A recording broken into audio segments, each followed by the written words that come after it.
Yuk belanja di Tarbiyah Sunnah Mart. Dengan belanja di Tarbiyah Sunnah Mart, Anda turut berpartisipasi dalam dakwah yang diselenggarakan YTS. Bismillahirrahmanirrahim. Assalamualaikum warahmatullahi wabarakatuh. Alhamdulillah, wassalatu wassalamu ala rasulillah wa ala alihi wa ashabihi wa mawalah wa man tabi'ahum bi ihsanin ila yaumil qiyamah wa ba'd. Para pendengar radio Tarbiyah Sunnah Bandung, terutama para akhwat, karena kajian ini adalah kajian khusus muslimah, tapi tidak terlarang bagi ikhwan juga untuk mendengarkannya. Dan tema yang kita angkat dari awal adalah benteng bagi wanita muslimah. Kita sudah menerangkan 2 buah benteng. Pertama, al-haya. Al-haya itu maksudnya adalah rasa malu, itu benteng yang kuat. Yang kedua, ilmu yang melahirkan iman, ya. Itu juga sudah kita terangkan. Ilmu benteng yang sangat kuat, iman apalagi. Sekarang kita masuk ke benteng yang keempat, yaitu akhlak. Akhlak ini jangan dianggap enteng, jangan dianggap remeh, jangan dianggap kecil. Dahsyatnya luar biasa. Bisa membentengi siapapun, termasuk kalangan wanita muslimah. Bentengi diri kalian dengan akhlak. Maka akhlak itu akan menjadi pelindung bagi kita. Ya, bagaimana kaitan akhlak dengan benteng bagi setiap orang? Bagaimana cara kerja akhlak dalam membentengi manusia? Nanti kita akan bisa ketemu benang merahnya antara akhlak dengan membentengi diri dari keburukan. Kita akan bahas beberapa poin penting terlebih dahulu tentang akhlak. Pertama, tentang amat sangat pentingnya akhlak dalam kehidupan manusia. Sampai-sampai Al-Quranul Karim dan hadis-hadis yang sahih banyak menerangkan akhlak. Baik bernada perintah untuk memiliki akhlak yang baik, pujian kepada orang-orang yang berakhlak baik, ataupun larangan dari akhlak buruk serta celaan kepada pelaku akhlak buruk ini. Seperti diterangkan dalam surah An-Nahl ayat 90, Allah berfirman, "Innallaha ya'muru bil 'adli wal ihsan wa ita'i dzil qurba wa yanha 'anil fahsya'i wal munkari wal bagh." Sesungguhnya Allah memerintahkan kalian untuk berbuat adil. Ini akhlak. Ihsan itu melakukan kebaikan. Wa ita'i dzil qurba, memberi kepada kerabat-kerabat dekat. Wa yanha 'anil fahsya'i wal munkari wal bagh, dan melarang dari perbuatan keji, mungkar, dan perbuatan aniaya. Jadi ini semua berisi akhlak. Allah merintahkan. Juga dalam surah Al-A'raf ayat 199 Allah menyatakan khudhil afwa wa'mur bil 'urfi wa'arid 'anil jahilin. Jadilah kamu pemaaf. Memberi maaf itu termasuk salah satu kemuliaan akhlak. Wa'mur bil 'urfi, perintahkan orang lain untuk berbuat baik dengan sebaik-baik cara. Ini juga akhlak.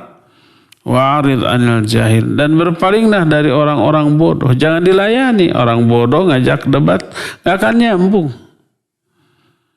Orang bodoh melakukan kejahatan karena kebodohannya. Jangan dilayani, tinggalkan. Fa'arid 'anil jahilin. Ini akhlak. Juga bagaimana ketika kita hidup di zaman yang penuh gosip, penuh rumor, penuh isu, penuh fitnah, penuh hoax. Al-Quran memberi tuntunan cara berakhlak di zaman menyebarnya hoax seperti sekarang. Allah berfirman dalam surah Al-Hujurat ayat yang ke-6, Ya ayyuhalladzina amanu in ja'akum fasiqum binaba'in fatabayyanu an tusibu qauman bijahalatin fatusbihu ala ma fa'altum nadimin. Hai orang-orang yang beriman, bila datang kepada kalian orang fasik membawa berita masuk ke ranah pribadi kita melalui handphone, melalui media sosial, ya, melalui tablet, melalui laptop, iPad dan yang sejenisnya masuk. Siapa yang mengirimnya? Rata-rata orang-orang fasik. In ja'akum fasikun binaba'in, bila datang kepada kalian orang fasik bawa berita, fatabayyanu, bertabayun dulu, mengadakan check and recheck, mengadakan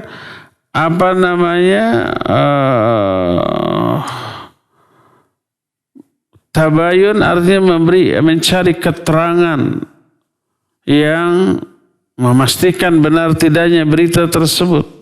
Fatabayyanu an tusibu qauman bijahalah, agar kalian tidak menimpakan kerugian kepada suatu kaum karena kebodohan. Fatusbihu ala ma fa'altum nadimin. Lalu menjadilah kalian orang yang menyesal terhadap apa yang telah kalian lakukan. Sudah ikut menyebarkannya, sudah ikut men-share, sudah ikut memberitahukan kepada orang lain, ternyata itu fitnahan, itu hoax, itu bohong. Sudah menebar keburukan, ternyata salah, keliru. Akhirnya menyesal. Tak jarang sampai terjerat kasus pidana hanya karena menyebarkan berita bohong. Itu karena akhlaknya itu tidak sesuai dengan apa yang Allah perintahkan. Allah menyatakan in ja'akum fasiqum binaba'in fatabayyanu an tusibu qauman bijahalatin fatusbihu ala ma fa'altum nadimin. Ini contoh-contoh akhlak-akhlak baik yang diperintahkan, ya, yaitu berbuat adil, berbuat ihsan, banyak memberi kepada kerabat, dilarang dari fahsya munkar dan bagh, menjadi pemaaf, beramar ma'ruf nahi munkar, berpaling dari orang-orang bodoh. Kalau ada berita di cross check terlebih dahulu, ya, dan seterusnya. Itu akhlak-akhlak baik. Dan banyak ayat-ayat lain. Ada juga contoh ayat yang melarang dari akhlak buruk. Seperti surah Al-Hujurat 11-12 Allah berfirman, Ya ayyuhalladzina amanu la yaskhar qaumun min qaumin asa an yakunu khairan minhum wa la nisa'un min nisa' asa an yakunna khairan minhun wa la talmizu anfusakum wa la tanabazu bil alqab bi'sal ismul fusuq ba'dal iman wa man lam yatub fa ulaika humudz zalimun. Hai orang-orang yang beriman, janganlah satu kaum mencela kaum yang lain. Kaum yang dimaksud sini kalangan laki-laki. Laki-laki jangan mencela laki-laki lain. Boleh jadi lelaki yang dicela lebih baik daripada yang mencela. Juga para wanita, ini khusus para wanitanya, janganlah mencela para wanita lain. Sebab boleh jadi wanita yang dicela lebih baik daripada wanita yang mencela. Wala talmizu anfusakum, jangan kalian saling mencela sesama kalian. Wala tanabazu bil alqab, jangan saling memberi gelar dengan gelar-gelar yang buruk. Walaupun gelar itu diambil dari kondisi real dari orang itu, disebut si hitam, disebut si pincang, disebut si picak, disebut si jeding, si jebleh dan yang sejenisnya, si kembu umpamanya. Dan orang yang diberi gelar itu nggak suka, nggak boleh, karena menimbulkan ketidaksukaan, kebencian, bahkan permusuhan. Akibatnya apa? Saling berbalas keburukan. Juga dalam ayat yang berikut tadi di akhir ayatnya menyatakan wa man lam yatub fa ulaika humudz zalimun. Siapa yang tidak tobat dari semua itu zalim itu. Ayat berikutnya, ya ayyuhalladzina amanu ijtanibu katsiran minadh-dhann inna ba'dadh-dhanni itsm. Kata Allah, hai orang-orang yang beriman, jangan jauhi oleh kalian berprasangka. Karena sebagian prasangka itu dosa. Yang suudzon, buruk sangka, dosa. Kalau husnudzon, nah itu yang husnudzon yang enggak dosa, yang bagus, yang diperintahkan. Jadi tidak seluruh dzon itu dosa, salah. Enggak, ada husnudzon. Yang salah adalah yang suudzon, yang buruk sangka.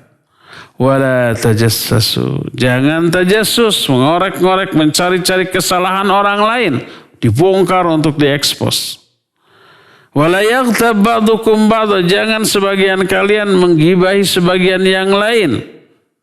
Selalu buruknya gibah Allah terangkan, ayuhibbu ahadukum ayyakula lahma akhihi maitan fakarihtum. Suka enggak kalau kalian memakan bangkai daging saudara kalian yang sudah mati? Lalu kalian makan, pasti fakari itu kalian gak suka. Kawan kita mati biarkan 3-4 hari sampai agak membusuk, kemudian dimakan bangkainya. Kanibal, menjijikan.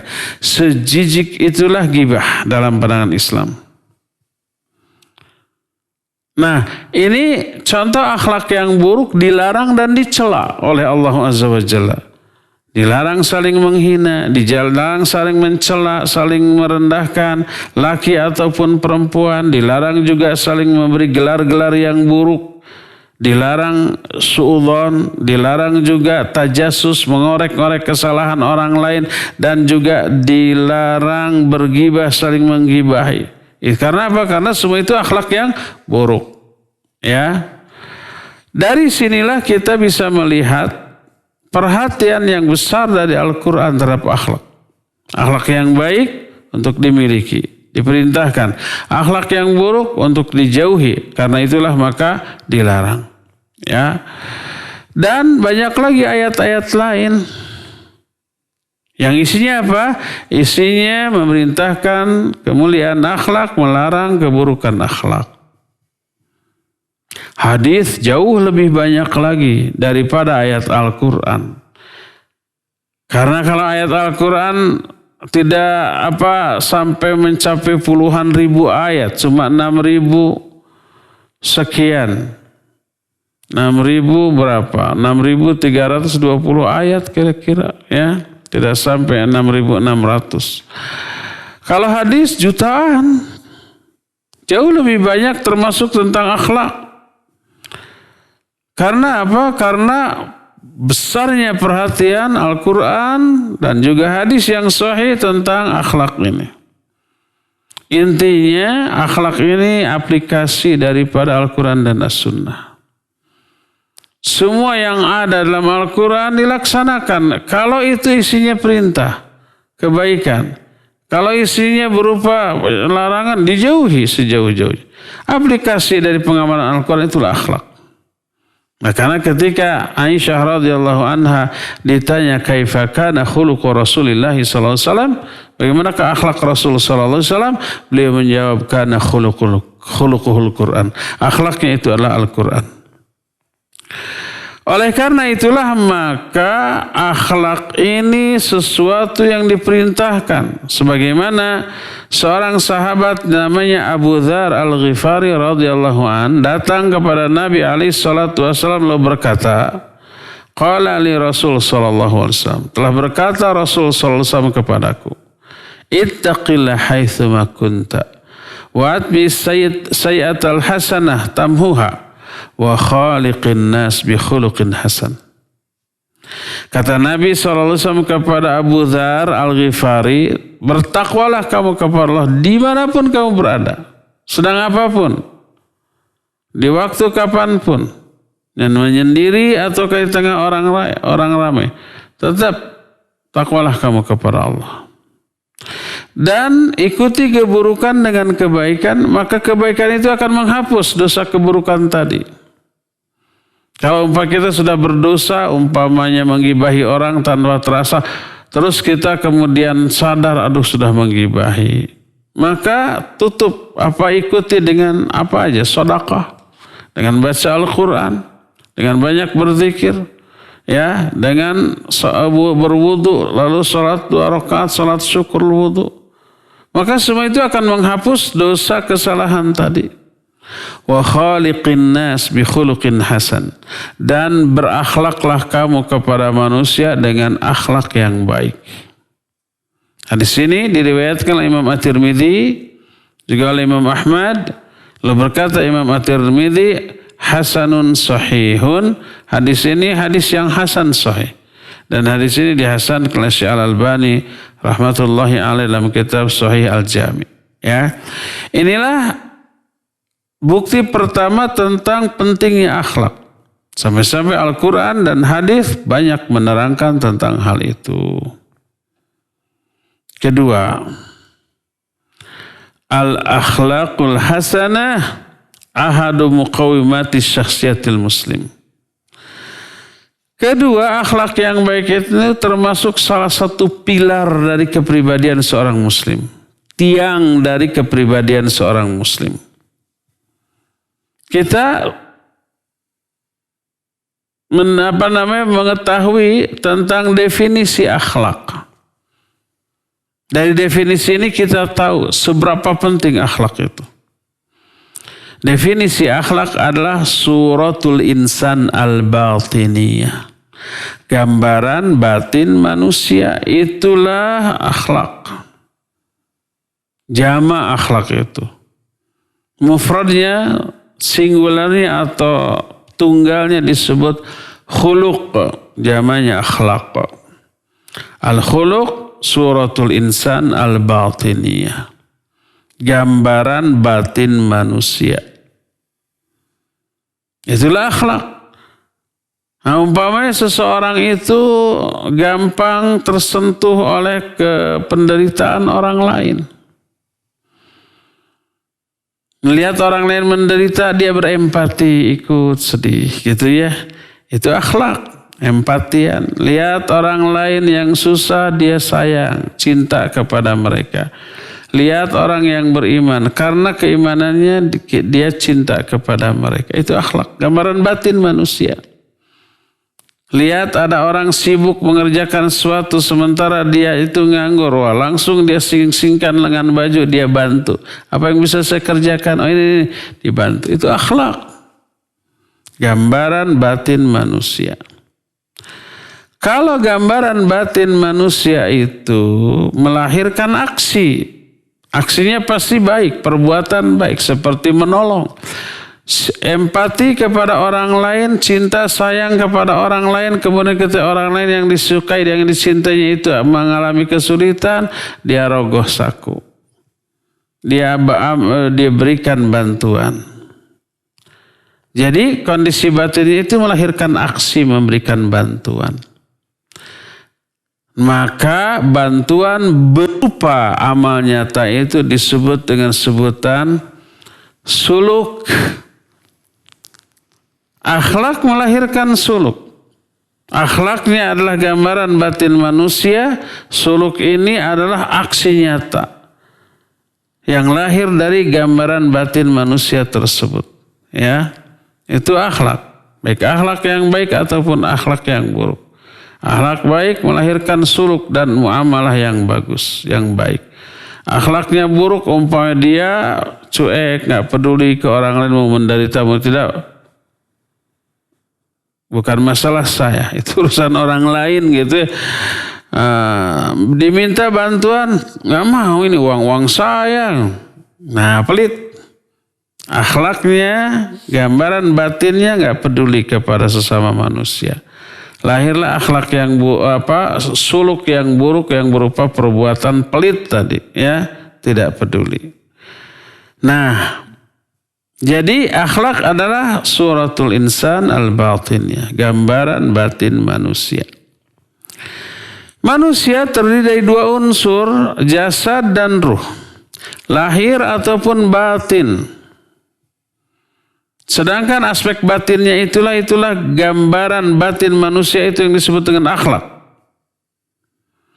Dan akhlak ini melahirkan syakhsiyah, kepribadian. Apa bagus apa tidak? Menarik atau tidak? Menyenangkan orang atau tidak? Maka akhlak yang baik ini merupakan tonggak utama dari kepribadian manusia. Orang itu dalam pandangan Islam tidak dinilai dari aspek lahir. Apa kasep atau goreng patut.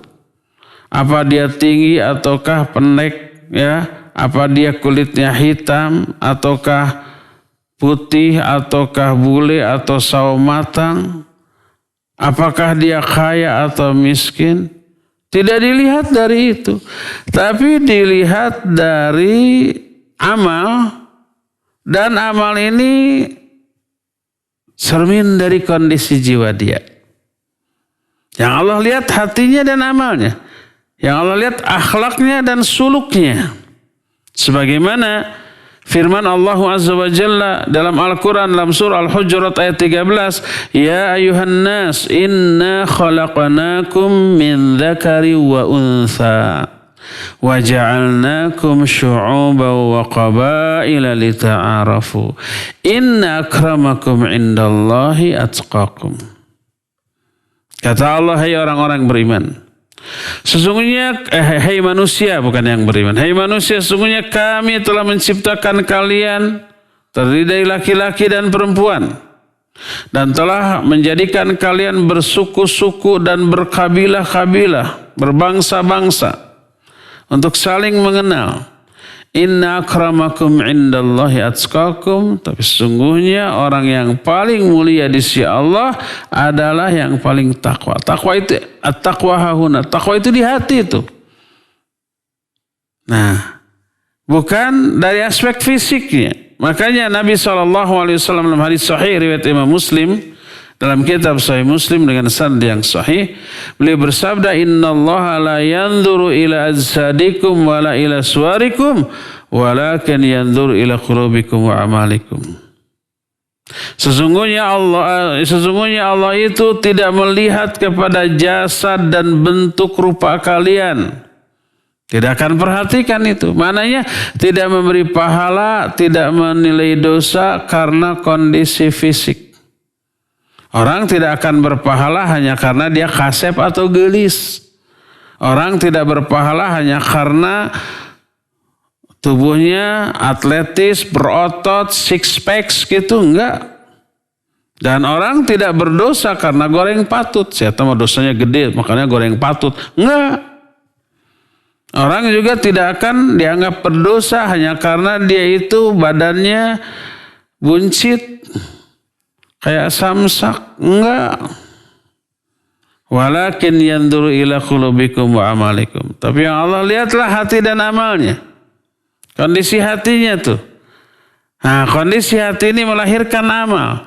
Hati baik, amalnya baik. Hati buruk, amalnya pasti buruk. Jadi amal itu gambaran hati. Makanya kalau umpamanya ada orang yang menyatakan, saya mah nggak apa-apa, nggak menutup aurat juga. Yang penting hatinya baik. Itu bertolak belakang itu omongan. Kalau hati baik pasti amalannya baik. Kalau hatinya baik nggak mungkin dia membiarkan auratnya terbuka, ya nggak. Jadi kondisi jiwa teraplikasi dalam bentuk amal, terlihat dalam bentuk amal. Saya mah memang tukang nyopet, tukang mabok, tapi hati saya baik. Itu omongan apa itu? Kalau hatinya baik gak mungkin nyopet. Kalau hatinya baik gak mungkin mabuk. Kalau hatinya baik gak mungkin zalim kepada tetangga.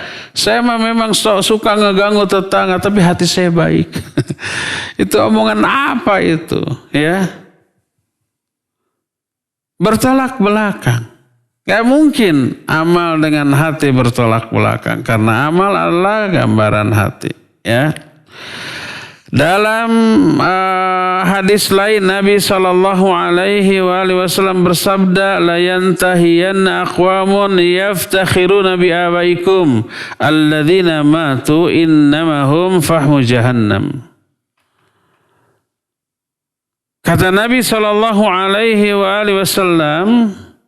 hendaklah orang-orang berhenti dari berbangga-bangga terhadap ayah-ayah mereka, nenek moyang mereka yang sudah meninggal, yang sudah menjadi suluhnya neraka jahanam. Apa suluh itu bahasa Indonesia? Kayu bakarnya neraka jahanam. Karena kan dulu para sahabat membanggakan nenek moyangnya musyrik dulunya dan mati dalam keadaan syirik.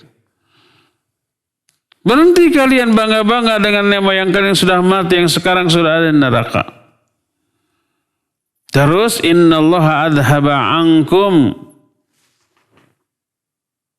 ghubiyatal jahiliyah wa fakhriha bil aba. Innama huwa mu'minun taqiyun wa fajirun syaqiyun annasu banu Adam wa Adam khuliqa min turab. Sesungguhnya Allah telah menghilangkan kebanggaan jahiliyah atau kesombongan jahiliyah dari diri kalian dan kebanggaan terhadap nenek-nenek moyang zaman dahulu. Orang itu yang ada mukmin yang bertakwa atau orang durhaka yang binasa. Seluruh manusia itu anak-anak turunan Adam dan Adam semuanya diciptakan dari tanah. Semuanya anak Adam. Jadi kita bisa melihat bahwa akhlak ini merupakan pilar utama, tonggak utama dari kepribadian seorang manusia. Ya, akhlaknya baik, lahir amal-amal baik. Kepribadian yang sangat baik, menawan, yang mempesona, menyenangkan orang. Dari sinilah kita bisa melihat betapa pentingnya akhlak. Dan dari sini sudah tergambar, oh iya, akhlak itu bisa menjadi benteng, membentengi kita dari apa? Dari keburukan. Membentengi kita dari apa? Dari kebencian orang. Orang yang baik akhlaknya insya Allah gak akan dibenci oleh orang lain. Orang yang baik akhlaknya itu akan apa? Akan terbebas dari keburukan, orang gak mau jahat kepada dia. Ya, inilah pentingnya akhlak. Sampai akhlak itu menjadi pilar utama bagi kepribadian seseorang. Alasan yang ketiga, kenapa akhlak ini amat sangat super penting untuk kita perhatikan dan kita miliki. Karena apa? Al-irtibat al-wathiq bainal akhlaq wad din, aqidatan wa syariatan. Karena akhlak ini terkait kuat, erat, tak bisa dipisahkan dengan agama. Baik agama ini aspek akidahnya ataupun aspek syariatnya. Sering ya saya jelaskan, bukti nyata benernya akidah dan iman seseorang itu kemuliaan akhlak. Bukti nyata benernya diterimanya ibadah seseorang itu, bukti nyatanya apa? Kemuliaan akhlak. Akhlak ini buah dari syariat. Akhlak ini buah yang nyata dari agama ini. Baik aspek akidahnya ataupun aspek ibadahnya. Sering saya ungkapkan umpama Nabi SAW mewajibkan orang muslim mewujudkan imannya kepada Allah dalam bentuk kemuliaan akhlak. Dalam hadis Sahih Bukhari dan Muslim beliau bersabda, "Man kana yu'minu billahi wal yawmil akhir falyaqul khairan aw liyasmut." Man kana yu'minu billahi wal yawmil akhir falyukrim dhaifah, falyukrim jarahu. Siapa orang yang beriman kepada Allah dan hari akhir, hendaklah dia berkata baik atau diam. Berkata baik atau diam itu akhlak. Nah, iman kepada Allah dan hari akhir harus diaplikasikan dalam bentuk kemuliaan akhlak. Siapa yang beriman kepada Allah dan hari akhir, hendaklah memuliakan tamu, hendaklah memuliakan tetangga. Eratkan kaitannya, memuliakan tamu, memuliakan tetangga, itu akhlak. Dan itu aplikasi nyata dari iman. Iman itu harus melahirkan itu tuh. Makanya ketika seorang mengklaim punya iman, tapi akhlaknya bejat, nyebelin orang, mengganggu tetangga, membuat tetangga itu tidak aman dari keberadaan kita. Bertetangga dengan kita itu, ripuh umpamanya, selalu keganggu. Itu hilang iman kita. Kata Nabi SAW dalam hadis riwayat Imam Bukhari, "Wallahi la yu'minu, wallahi la yu'minu, wallahi la yu'minu." Demi Allah tidak beriman, demi Allah tidak beriman, demi Allah tidak beriman. Ditanya, "Man ya Rasulullah?" Siapa wahai Rasulullah? alladzi la ya'manu jaruhu bawa'iqahu, yaitu seseorang yang tetangganya tidak merasa aman dari gangguannya. Orang yang mengganggu tetangga itu tidak punya iman. Karena akhlak baiknya nggak ada, hilang, imannya hilang. Indikator tuh, akhlak itu indikator dari keimanan. Makanya bersabda Nabi SAW, akmalul mu'minina imanan ahasinuhum akhlaqa. Orang mukmin yang paling sempurna imannya adalah orang mukmin yang paling baik akhlaknya. Jadi antara iman dengan akhlak itu jelas nggak bisa dipisahkan. Iman yang benar melahirkan kemuliaan akhlak. Di sini pentingnya akhlak sebagai indikator dari keimanan kita. Akhlak buruk, imannya buruk. Termasuk juga ibadah kepada Allah, baik itu ibadah salat maupun ibadah saum, ibadah haji dan seterusnya. Itu bukti nyata diterimanya ibadah salat, ibadah saum, ibadah haji, umrah, itu kemuliaan akhlak tuh. Karena itu fungsi dari ibadah salat untuk memuliakan akhlak. Efek dari ibadah saum, kemuliaan akhlak. Demikian juga haji. Allah berfirman dalam Al-Quran, wa aqimis shalah innas sholata tanha anil fahsya'i wal munkar. Dirikan olehmu salat, karena sungguh salat itu mencegah dari perbuatan keji dan munkar. Perbuatan keji dan munkar itu akhlak yang buruk. Itu harusnya tercegah oleh salat. Salat yang benar. Makanya kalau orang rajin sholat tapi akhlaknya tetap buruk, menunjukkan sholatnya mardud, tertolak. Ditolak, tidak diberi pahala, diazab.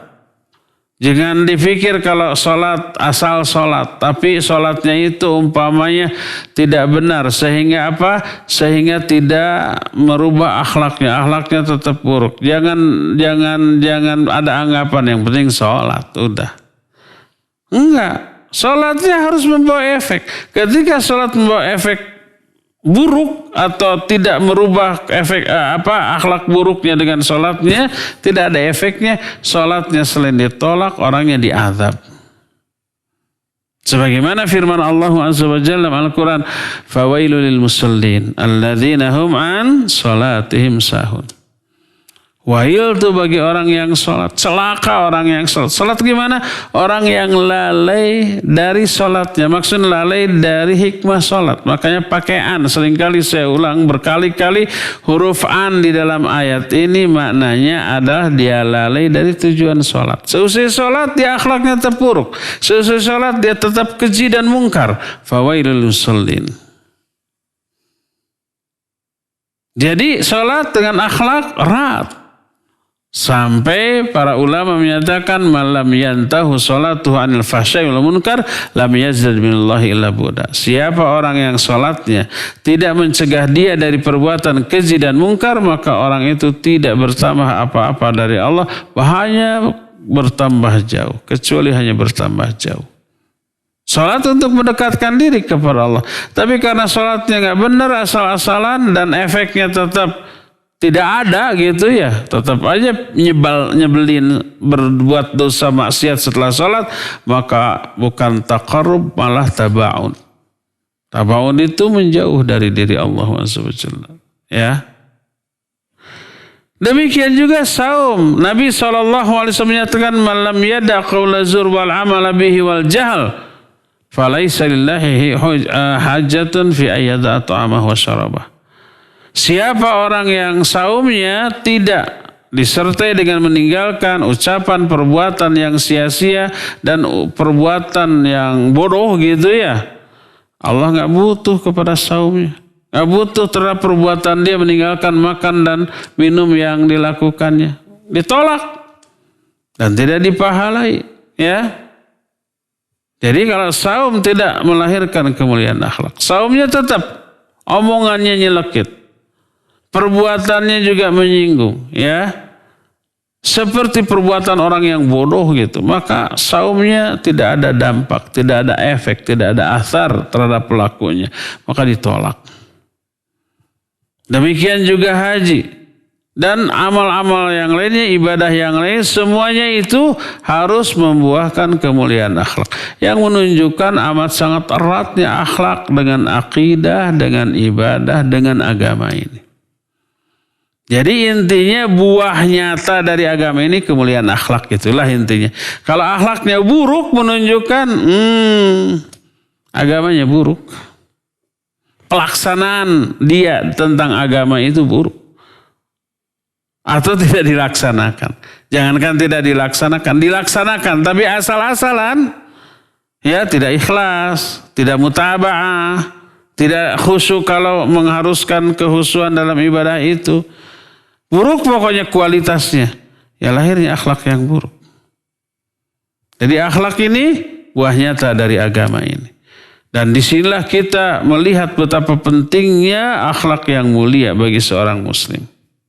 Ya, itu dalil atau bukti yang ketiga. Yang keempat, nah ini nih, atharuha fi sulukil fard wal mujtama. Dampak akhlak yang baik terhadap kehidupan sosial. Akhlak kita ini berpengaruh kepada suasana yang tercipta dalam kehidupan bermasyarakat loh. Apakah hidup kita bertetangga ini menyenangkan atau bahkan nggak betah? Itu tergantung akhlak dari apa? Dari seluruh anggota masyarakatnya. Seandainya anggota masyarakat itu berakhlak buruk, kira-kira betah nggak? Umpamanya mereka masing-masing egois, pelit, masing-masing iri, dengki kepada sesamanya, masing-masing mengganggu, nyetel musik, pak tarik-tarik, pakai speaker, pak jelegur-jelegur gitu ya. Aduh, kita nggak bisa tidur, nggak bisa belajar, nggak bisa ibadah. Anak-anak yang punya bayi susah tidur, nangis terus karena keganggu gitu ya. Semuanya nafsi-nafsi. Betah nggak hidup di lingkungan seperti itu? Enggak. Nyapu ke jalan semuanya, ke halaman rumah orang lain. Yang penting halaman kita bersih. Sebodoh amat halaman orang lain. Orang lain yang dikirim sampah hasil sapuan dari kita gimana? Ngambek. Terus marah. Kamu seenaknya. Akhirnya bertengkar. Ya enggak? Orang lagi sakit. Ada anak bayi yang juga susah tidurnya. Ternyata tetangga menyetel musik keras-keras. Terganggu. Dibiarkan ngeganggu terus. Akhirnya apa? Didatangi. Komplain dia. Yang dikomplain belum tentu, sorry, maaf. Banyak yang tutup aja, kunci aja rumahnya tuh. Segala macam. Ini kan tip-tip saya yang bagus jutaan. Berantem tuh ya. Sampai kaca juga ender tuh apa? Bergetar umpam. Coba, nggak betah. Itu keburukan akhlak. Tapi kalau umpamanya masing-masing anggota masyarakat menunjukkan kemuliaan akhlak, saling menghargai, saling peduli, kalau saling bertemu saling menyapa, assalamualaikum, timana badai kamana badai naon. Itu sebenarnya kepo ya kepada urusan orang lain ya. Tapi budaya kita demikian, dan orang ketika ditanya timana badai kamana badai naon seneng gitu ya. Rata-rata tuh. Walaupun budaya di orang lain gak suka dikepoin seperti itu ya. Kalau orang Sunda itu bojo teh di mana, orang mana, sabaraha putra, sahana mina bojo teh. Orang Sunda mungkin seneng gitu ya. Namina si fulana orang ditu dan seterusnya, enak. Tapi jangan coba-coba menanyakan istri orang di Arab, jangan. Kalau istrimu siapa namanya? Orang mana? Berapa tahun? Tersinggung berat luar biasa. Ya, itu privasi budaya. Nah, jadi kalau selama itu tidak masalah, menyenangkan orang yang tanya boleh. Di mana badai kamana? Ya, kalau menyenangkan, wujud kepedulian, perhatian. Ketika ada tetangga sakit, dijenguk. Kemudian didoakan, diberikan makanan. Anak-anak sudah pada makan belum? Belum. Ini saya bawa nasi sama lauk pauknya nih, lengkap. 4 sehat 5 sempurna, ya. Buah-buahannya ada tuh. Seneng gak itu orang yang ditengok? Seneng, alhamdulillah. Bisa cepat sembuhnya tuh. Nah, jadi bayangkan, orang itu jadi senang. Jadi nanti mulang tarima, balas budi, pasti ramah lagi ke kita, pasti baik lagi. Kalau kita ada kesulitan, pasti dia siap menolong lagi. Begitu, bayangkan. Ini akhlak yang baik. Fal yukrim jarahu. Kira-kira suasana masyarakat yang tercipta ya di masyarakat seperti itu menyenangkan atau tidak? Ya, menyenangkan. Betah kita hidup di lingkungan yang tetangganya baik-baik. Gotong royong, sauyunan gitu ya. Kacai jadi salewi, kadarat jadi salogak. Sarendek, saigel, sababad, sapihandean. Sapapait, sama manis, saka perih, saka nyeri. Itu gambaran suasana yang penuh persaudaraan. Maka terciptalah suasana kehidupan bermasyarakat yang baik. Lahirnya kondisi seperti itu dari kemuliaan akhlak. Oleh karena itulah maka dikatakan bahwa akhlak memiliki dampak yang besar terhadap suasana yang tercipta dalam sebuah kehidupan masyarakat. Ini nih yang yang menyebabkan manusia itu akan terbebas dari kerugian dan selamat. Dari kerugian tersebut. Allah berfirman dalam Al-Quran, wal asri innal insana lafi khusr illa alladhina amanu wa amilu sholihat wa tawasaw bil haq wa tawasaw bis sabr. Kerjasama ini. Wa ta'awanu 'alal birri wat taqwa. Kerjasama saling tolong-menolong dalam kebaikan dan takwa. Kata Allah Azza wa Jalla, demi waktu asar, sesungguhnya manusia itu pasti rugi kecuali pertama beriman, kedua beramal soleh. Amal soleh itu akhlak mulia, ya. Terus tawasaw bil haq, saling memberi nasihat wasiat dalam kebaikan, dan tawasaw bis sabr, saling memberi wasiat di dalam kesabaran. Itu gotong royong, itu kemuliaan akhlak itu. Dijamin orang itu gak akan rugi dunia, gak akan rugi akhirat. Selamat dunia, bahagia di akhirat. Ya. Berdasarkan hal itulah maka kita bisa melihat dampak yang besar dari kemuliaan akhlak terhadap kehidupan masyarakat. Menjadi masyarakat yang suasananya menyenangkan, gotong royong, saling peduli, saling berbagi, ya, saling memperhatikan, saling membantu, saling menolong. Dan ini yang akan Allah muliakan di akhirat. Rasul sallallahu alaihi wasallam bersabda, tunsabu li ta'ifati minan nas karasiu haulal arsy yaumal qiyamah. Dalam riwayat lain, manabir min nur. Akan ditegakkan, disiapkan beberapa kursi di sekeliling aras pada hari kiamat. Atau dalam riwayat lain, mimbar-mimbar yang bercahaya. Alaiha qaumun. Di atas mimbar atau kursi itu ditempati oleh satu kaum. Wujuhum nurun kal qamari lailatul badr. Walibasuhum nurun. Wajah mereka itu bercahaya seperti bulan pada malam purnama. Pakaian mereka juga bercahaya. Laisu bil anbiya wala syuhada. Mereka bukan para nabi, bukan para syuhada. Yaghbituhumun nabiyuna wasyuhada wasolin. Tapi para syuhada, para nabi, para syuhada dan orang-orang soleh itu merasa tertarik, terkagum-kagum kepada mereka. Ini akhirat nih. Para sahabat bertanya, man haula'i ya Rasulullah, sifhum lana. Wahai Rasulullah, siapa mereka itu? Terangkan sifat-sifat mereka kepada kami. Dijawab ya oleh Rasul sallallahu alaihi wasallam, humul mutahabuna fillah, wal mutazawiruna fillah, wal mutajalisuna fillah, wal mutanasiruna fillah.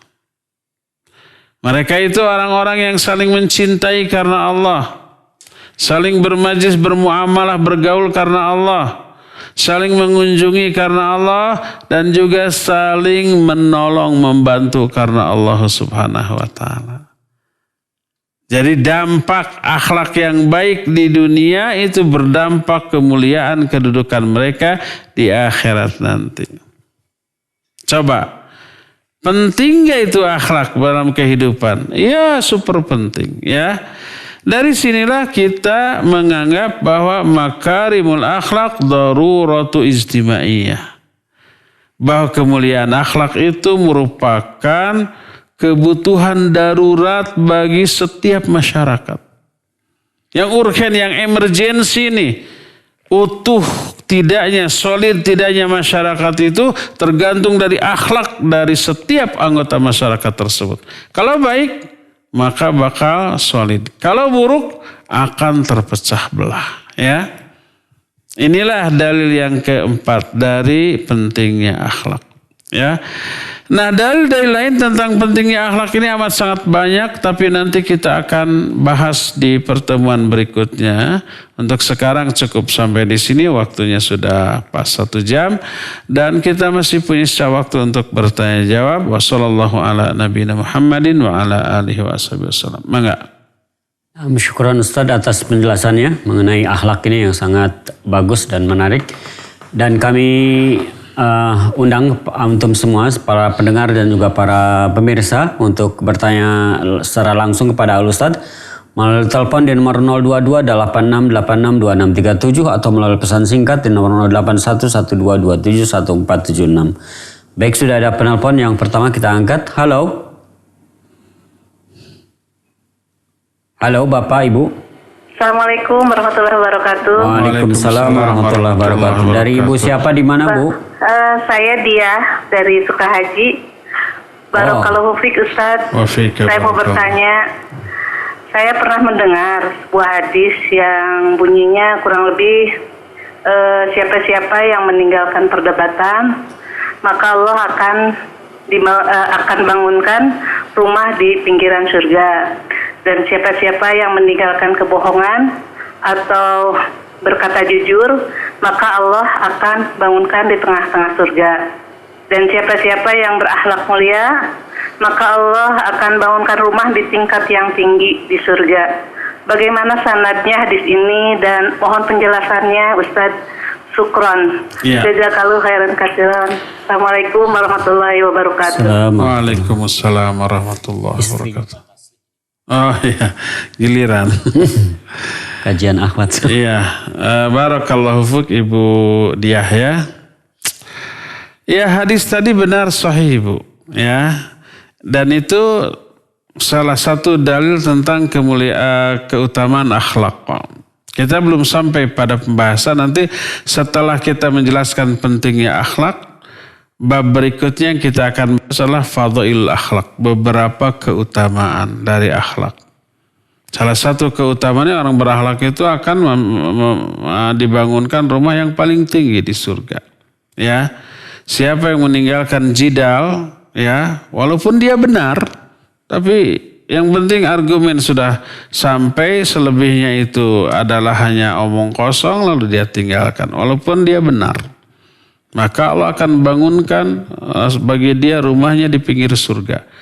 Terus yang kedua di tengah surga. Ya, yang jujur, yang meninggalkan dusta, yang bohong. Ya, yang meninggalkan kebohongan, kedustaan, dia jujur. Dia akan dibangunkan di tengah-tengah surga. Tapi akhlak paling tinggi. Hadis itu sahih. Ya, sebagaimana nanti kita akan bahas di dalam bab fadhailul akhlak. Nanti ya pada masanya. Wallahu a'lam. Silakan lagi. Nah, syukron Ustaz atas penjelasannya. Kita kembali undang para pendengar juga pemirsa untuk bisa bertanya langsung kepada Al-Ustaz melalui telepon di nomor 022-8686-2637. Baik, kita bacakan terlebih dahulu pertanyaan melalui pesan singkat dari Mamah Gizam. Assalamualaikum Ustaz. Amalan soleh kita kelak apakah bisa menjadi syafaat buat orang tua dan keluarga kita dan selalu diniatkan kelak amalan kita menjadi tabungan di akhirat agar bisa berkumpul bersama keluarga. Iya, siapa? Mamah Gizam. Mamah Gizam di? Tidak sebut. Tidak disebut. Selatsau. Di Selatsau. Apa amalan soleh kita akan menjadi syafaat bagi orang tua kita? Kitanya sebagai anak. Kalau kitanya sebagai anak adalah orang anak yang soleh, ya akan memberi syafaat. Baik ke atas ataupun ke bawah. Ke atas ya ibu bapak kita. Nenek kakek kita. Ke bawah ya anak-anak dan cucu-cucu kita. Bisa berkumpul bersatu? Bisa. Sebagaimana pernyataan Al-Quran tentang hal itu. Walaupun level dari amalnya berbeda. Ya. Allah berfirman, walladzina amanu wattaba'athum dzurriyyatuhum biiman alhaqna bihim dzurriyyatahum wa ma alasnahum min amalihim min syai'. Orang-orang beriman dan diikuti oleh anak-anak turunannya dengan keimanan. Alhaqna bihim dzurriyyatahum. Kami akan ikutkan anak-anak tersebut dengan orang tuanya. Kata Ibnu Abbas radhiyallahu anhu, maknanya level derajat kemuliaan anak-anaknya di surga terkatrol oleh kesolehan orang tuanya. Anak-anaknya umpamanya kualitas iman dan amal solehnya ada di level bawah. Iman, surganya tingkat bawah. Orang tuanya level atas. Beda tingkatan karena beda kualitas dan kuantitas dari ibadah. Kata Allah, alhaqna bihim dzurriyyatahum. Maka kami akan ikutkan anak-anaknya itu ke level orang tuanya. Satu level, walaupun amal ibadah anak-anak itu jauh di bawah amal ibadah orang tua. Oleh karena itu ya, kitanya sebagai orang yang beriman dan beramal soleh bisa mengkatrol anak turunan kita atau ayah dan ibu kita. Wallahu a'lam. Silakan lagi. Nah, syukran Ustaz atas jawabannya. Ada penelpon yang sudah masuk, kita angkat. Ibu, silakan. Halo. Halo, assalamualaikum Ustaz. Waalaikumsalam. Dari siapa, di mana Ibu? Saya di Riau. Iya, silakan. Mau nanya, Afwan keluar dari topik. Iya. Jadi tadi malam itu saya udah berniat untuk puasa qada. Udah siapkan sahur, udah pasang alarm juga. Nah, qadarullah tadi bangunnya setelah azan, jadi tidak sempat sahur. Setelah saya bangun itu saya membatin, Ustaz, gak usah puasa aja lah Allah, tapi saya belum membatalkan puasa, maksudnya saya belum minum atau belum makan sampai sekarang. Nah, yang saya tanyakan, ini saya statusnya apakah masih berpuasa atau sudah batal, Ustaz? Itu aja, Ustaz. Jazakallah khairan, Ustaz. Ya, wa jazakillahu khairan. Siapa? Dari Riau. Dari Riau, tidak nyebut nama. Namanya tidak, ya. Iya, sudah niat besoknya mau qada saum Ramadan. Sudah disiapkan makanan untuk sahur. Qadarullah kebablasan. Pas bangun pas adzan, ya. Maka walaupun tidak sahur teruskan saum qadanya, ya. Tapi kemudian pernah terbersit, nggak usah aja gitu. Nggak usah saum, bisi lapar. Tapi belum makan dan belum minum apa-apa. Bolehkah? Boleh. Boleh lanjut. Selama belum batal. Selama belum minum dan makan apapun. Ya. Kecuali kalau sudah minum seteguk, sayang teruskan aja. Nggak bisa karena sudah minum seteguk tadi, ya. Tapi kalau belum minum apa-apa, malamnya sudah niat dan siangnya paginya belum minum apa-apa, belum makan apa-apa, belum melakukan hal-hal yang membatalkan saum, lanjutkanlah saumnya sampai maghrib. Insya Allah walaupun tidak sahur, Allah berikan kekuatan. Lapar dong, ya pastilah lapar. Tapi lapar itulah lahirnya kebaikan, lahir pahala, lahir pengguguran dosa. Dan untuk tubuh juga perasaan lapar itu bagus, ya. Oleh karena itulah maka saya anjurkan lanjutkan saja, jangan dibatalkan. Wallahu a'lam. Silakan lagi. Nah, syukron Ustaz atas jawabannya. Kita kembali mengundang yang akan bertanya melalui telepon di nomor 022 8686 2637. Baik, kita bacakan dari pesan singkat, ada tidak menyebutkan namanya. Ustadz, Assalamualaikum. Ustadz, bagaimana dengan akhlak suami yang kurang baik, tetapi suami ingin berpoligami? Apakah dibolehkan seorang istri memberi syarat kepada suami dengan syarat akhlaknya perbaiki dulu kepada orang tua karena istri mengetahui perangai suami tersebut? Iya, barakallahu fiik. Sebenarnya tidak ada hubungan antara berpoligami dengan keburukan akhlak, ya. Mau akhlaknya baik, mau akhlaknya buruk, hak bagi suami untuk berpoligami yang dilegalisir, dilegitimasi oleh Allah Subhanahu wa taala dalam Al-Qur'an dan dalam hadis Nabi yang sahih. Fankihu ma taba lakum minan nisa mathna wa thulatha wa ruba'. Nikahilah wanita-wanita yang kamu sukai 22, 33 atau 44. Dimulai dari 22 dulu, ya. Juga hadis Nabi SAW yang sahih dalam banyak kasus peristiwa, ya. Termasuk ucapan para sahabat dan para ulama. Berkata Ibnu Abbas radhiyallahu anhu dalam hadis sahih riwayat Imam Al-Bukhari, beliau menyatakan bahwa khairu hadhil ummah aktsaruha nisaan. Sebaik-baik orang di umat ini adalah orang yang paling banyak istrinya. Dan ini multi tafsir, ya, dari para ulama. Salah satu maknanya adalah, ya, lebih baik istri lebih baik di dalam pandangan Islam. Yang kedua, yang dimaksud manusia yang paling baik di kalangan umat ini adalah yang paling banyak istrinya, maksudnya Rasul SAW. Karena beliau orang yang paling banyak istrinya, ya. Dan banyak lagi dalil-dalil lain. Jadi itu hak. Jadi tidak harus disyaratkan mau akhlak baik dulu atau buruk dulu, enggak. Ya, jadi dua-duanya ada pertimbangan tersendiri-sendiri. Keburukan akhlaknya tetap, ya, walaupun dia tidak akan poligami, tetap keburukan akhlaknya itu harus diperbaiki. Jangan sampai istri menyatakan boleh kamu poligami, tapi akhlaknya perbaiki dulu. Lalu si suami, kalau begitu saya nggak jadi poligami. Biar akhlak buruknya tidak disalahkan, tetap salah, tetap harus diperbaiki, ya. Jadi dua hal yang berbeda, yang tidak ada kaitan sama sekali, ya. Jadi nanti keburukan akhlaknya tetap perbaiki, dan masalah poligami atau tidaknya, kalau maslahat dukung. Kalau kira-kira melihat karakter suami, kemampuan suami ini akan tambah madarat, silakan diberikan saran-saran yang tidak mengikat, saran tidak berupa ancaman, gitu, ya. Saya sarankan begini, kalau ini nggak penuh, awas saja, sok. Jangan sampai begitu, ya. Dua hal yang berbeda. Wallahu a'lam. Silakan. Nah, syukron Ustaz atas jawabannya. Kami sekali lagi mengundang kepada antum semua, para pendengar baik laki-laki maupun juga perempuan, untuk bisa bertanya langsung kepada Ustaz melalui telepon. Kami silakan Pak Iqbal, Pak Dudung maupun juga Pak Mulyono untuk bisa bertanya melalui telepon juga bisa, Pak.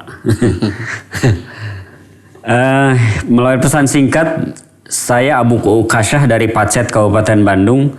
Semoga Ustadz selalu diberikan kesehatan. Ustadz, bagaimana jika seseorang yang secara sifat dikatakan pemalu atau pendiam atau dusun, tapi tidak pernah mengganggu orang lain ataupun tetangga, tetapi orang menganggap kurang baik dengan sifat seperti itu? Apakah itu termasuk akhlak buruk juga? Jazakallahu khairan. Iya, barakallahu fiik.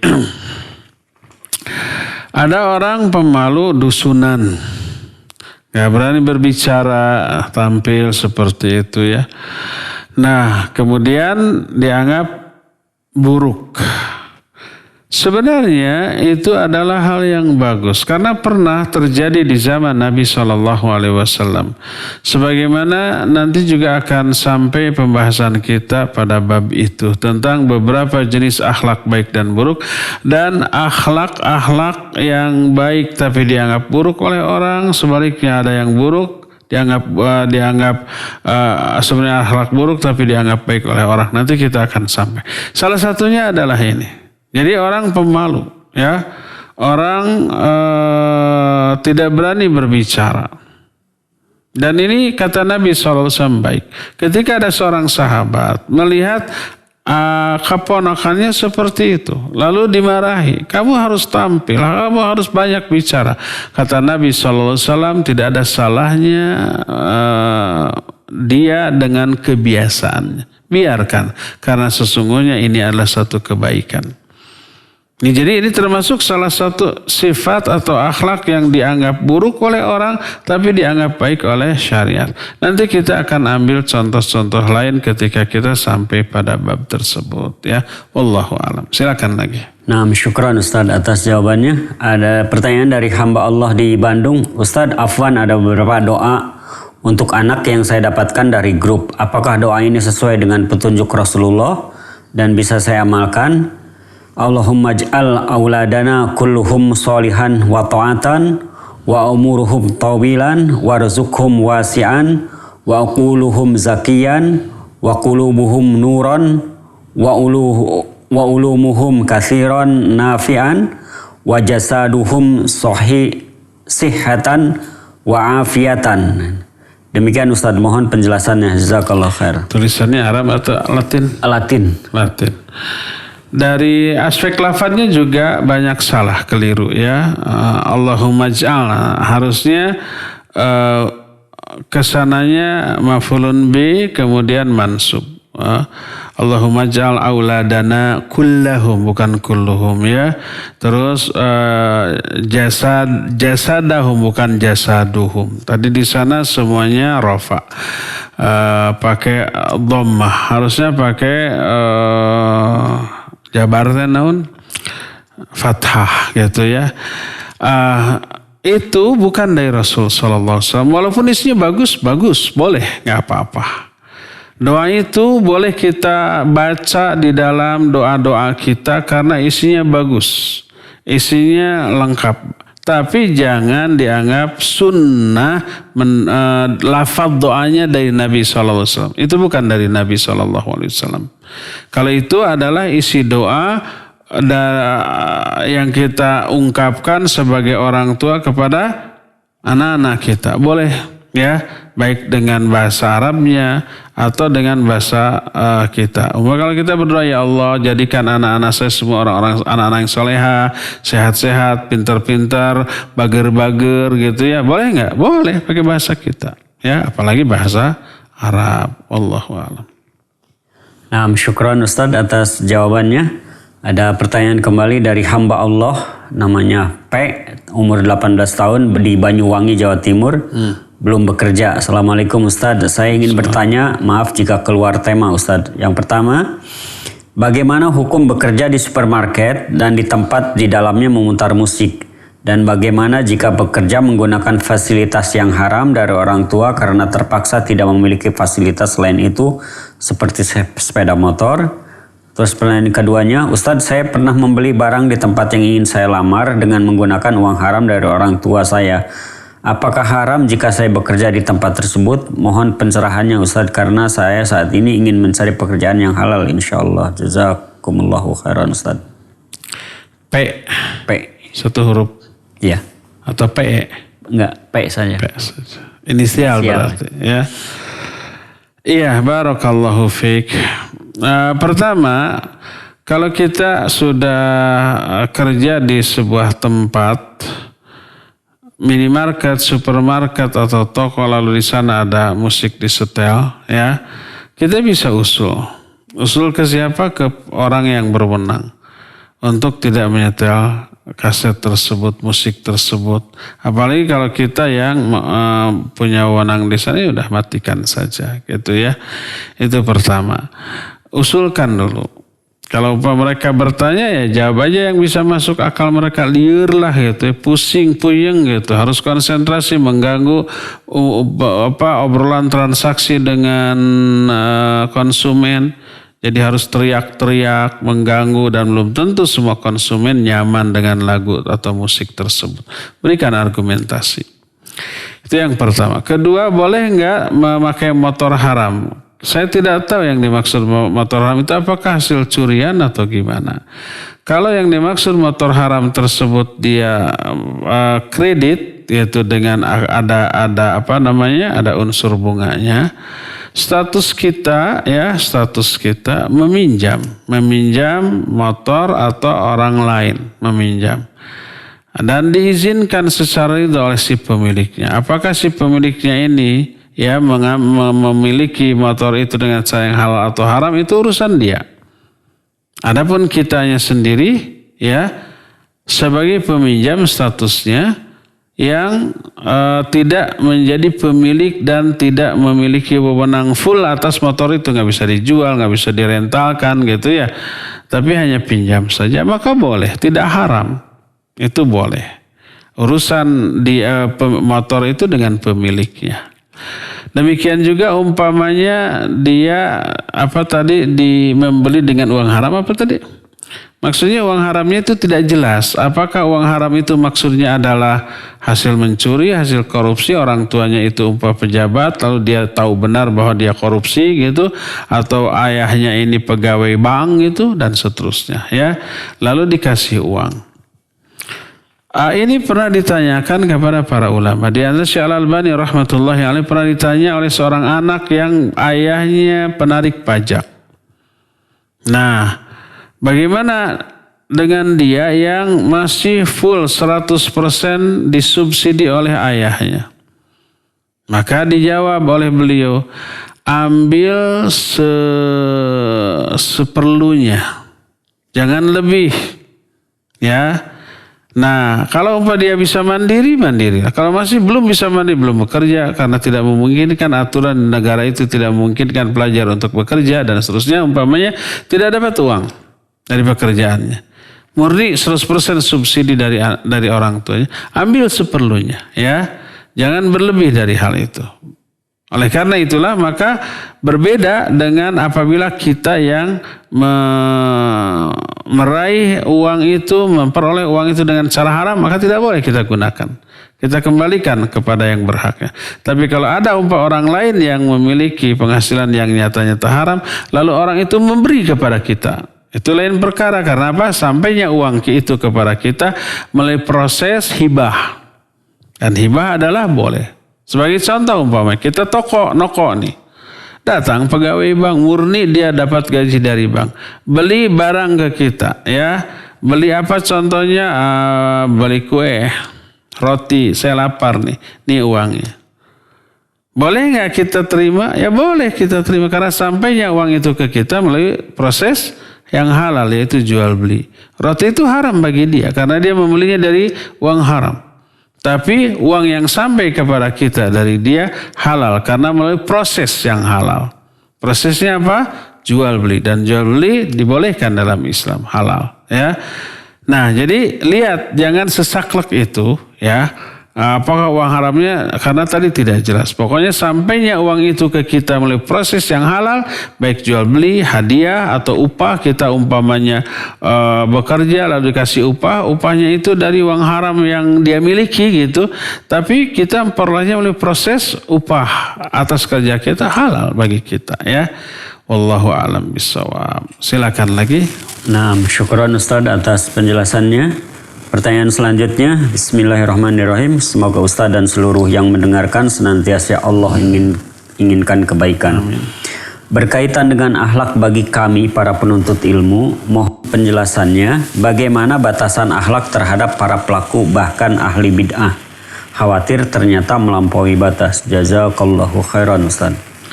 Iya, barakallahu fiik. Saudara-saudara kita yang terjerumus dalam kesalahan, baik kesalahannya itu maksiat ataupun kebidahan, maka melahirkan kewajiban dakwah. Dakwah ini lahir dari adanya rasa kasihan, kasih sayang, cinta kepada mereka. Kasihan kalau mereka nanti dosa, kalau mereka nanti kena azab tanpa mereka sadari. Maka perasaan kasihan ini yang kemudian mendorong kita untuk menyelamatkannya. Berkata Syekhul Islam Ibn Taimiyah tentang karakteristik Ahlus Sunnah. Kata beliau, Ahlus Sunnah a'lamun nas bil haqq wa arhamuhum bil khalaq. Ahlus Sunnah itu orang yang paling tahu tentang kebenaran, tapi paling penyayang kepada sesama makhluk. Status dia sebagai orang yang paling tahu tentang kebenaran mendorong dia untuk berdakwah, mendakwahkan kebenaran. Status dia sebagai orang yang paling penyayang kepada sama makhluk mendorong dia untuk berdakwah dengan cara yang selembut mungkin. Maka cara dakwahnya akan baik, santun, ya hikmah. Ud'u ila rabbika bil hikmah. Ud'u ila sabili rabbika bil hikmah wal mau'izatil hasanah wajadilhum billati hiya ahsan. Ajaklah manusia ke jalan Allah dengan hikmah, dengan pelajaran yang baik, dan kalau toh harus jidal, harus debat dengan cara yang baik secara ilmiah. Ya, itu karena apa? Karena dasarnya kasih sayang. Maka tidak akan ada celaan, tidak akan ada hinaan. Tidak akan ada kata-kata yang memojokkan atau membuat mereka sakit hati. Apalagi vonis, dasar si calon neraka, dasar si kafir, si musyrik, dasar si durhaka. Enggak akan ada perkataan-perkataan seperti itu. Karena itu tahu akan menyinggung. Kalau sudah tersinggung, nanti tertutup hatinya menerima dakwah ini. Oleh karena itu ketika Ali bin Abi Thalib radhiyallahu an melihat ada seseorang yang menegur orang lain dengan keras, dengan kasar, lalu ditegur, aturiduna an tunafirallahi minallahi wa rasulih. Apakah kamu ingin kamu itu membuat mereka lari dari Allah dan Rasulnya? Larinya itu dengan caranya yang kasar. Bukan dengan isinya bagus benar, tapi caranya yang salah. Lari mereka, ya. Berdasarkan hal itulah maka Nabi pun dilarang oleh Allah untuk bersikap kasar kepada orang-orang kafir. Kepada orang-orang musyrik yang mau didakwahinya. Allah berfirman, "Fabima rahmatin minallahi linta lahum, walau kunta faddan ghalidhal qalb lang faddu min hawlik." Seandainya bukan karena rahmat Allah kepadamu, niscaya karena rahmat Allah kepadamu, maka hatimu melunak, sikapmu lunak kepada mereka. Kalau kamu bersikap kasar dan keras kepada mereka, niscaya mereka akan lari dari sekeliling kamu. Ya. Jadi dakwahi siapapun, baik ahli maksiat ataupun orang yang terjerumus ke dalam kebidahan, dengan sebaik-baik cara, dengan selembut-lembut sikap, dengan sesantun-santun perkataan, dan hindarkan celaan, hindarkan vonis, hindarkan hal-hal yang menyinggung perasaan mereka. Ya, wallahu a'lam. Terakhir ya. Nah, yang terakhir masih dari WhatsApp Ustaz, dari Ummu Hanifah di Pataruman, Bandung. Assalamualaikum warahmatullahi wabarakatuh. Ustaz, bagaimana hukumnya kita share kata-kata yang bermanfaat atau dakwah yang syar'i di medsos dari orang-orang atau grup tanpa seizin orang yang menge-share terlebih dahulu? Iya, pertama ada akhlak dalam hal ini, ya. Pertama, boleh menge-share semua kebaikan. Karena kebaikan itu pada hakikatnya adalah wakaf dari orang yang menyampaikannya. Ya, ada kan banyak umpamanya orang yang izin ke para ustadz, termasuk ke saya. Boleh nggak memenggal video ceramah yang panjang, tapi ada satu kata-kata atau satu pembahasan cuma 2-3 menit yang bagus dipenggal tanpa merubah isi makna konteks gitu ya, tanpa komersial di-share. Saya bilang silakan diwakafkan. Semua dakwah yang kita lakukan, baik dalam bentuk catatan buku atau stensilan ataupun ceramah, itu sudah wakaf bagi semuanya. Asal tidak komersil, tidak dijual, ya. Tidak perlu izin, tidak perlu izin. Kalau izin, maka itu lebih bagus, ya. Maka itu lebih bagus. Bagusnya memang adalah bilang bisi. Apa yang disampaikan Ustaz itu sebenarnya keliru, salah, harus ada diralat gitu. Nah, tapi orang tidak tahu bahwa itu salah, keliru, harus diralat. Tapi memandang bagus lalu di-share, padahal oleh ustadznya sendiri mau diralat. Jangan sampai begitu aja. Bagusnya memang izin dulu, ya. Itu yang pertama. Jadi semua tulisan-tulisan itu menukil ayat, hadis, perkataan para ulama, bagus, silakan share. Kedua, cantumkan sumber atau orang yang mengatakannya. Jangan sampai karena ingin gaya, ada perkataan kalimat yang bagus dari sebuah ustadz, lalu kita ambil perkataannya, lalu kita cantumkan nama kita di sana. Apa plagiat ya namanya? Plagiat, tidak boleh. Walaupun hanya dirubah sedikit 1-2 kata apalah hurufnya gitu, atau 1-2 baris tapi maknanya sama, tetap plagiat. Ya, isinya yang penting. Cantumkan ini ucapan siapa. Jangan ingin gaya-gayaan ya. Jadi pada intinya isi kebenaran adalah wakaf bagi semua kaum muslimin. Tapi sekali lagi tanggung jawab ilmiah kita wajib mencantumkan referensi dan sumber atau orang yang mengatakannya. Wallahu a'lam. Cukup ya sampai di sini. Ada satu penelpon terakhir, silakan karunya. Kita silakan. Halo Bapak Ibu. Waalaikumsalam warahmatullahi. Dari siapa Bu, di mana? Ini dengan Fulana, Ustadz di Bandung. Iya. Silakan. Ustadz mau bertanya, bagaimana sikap kita ya menghadapi orang-orang yang di depan kita baik, tetapi di belakang kita menjelekan kita gitu. Apalagi itu keluarga sendiri, Ustadz. Saudara sendiri. Ya. Syukuran Ustaz. Barakallahu fiik. Waalaikumsalam warahmatullahi. Fulana di Bandung. Apa yang ditanyakan ini pernah ditanyakan oleh seorang sahabat kepada Nabi SAW.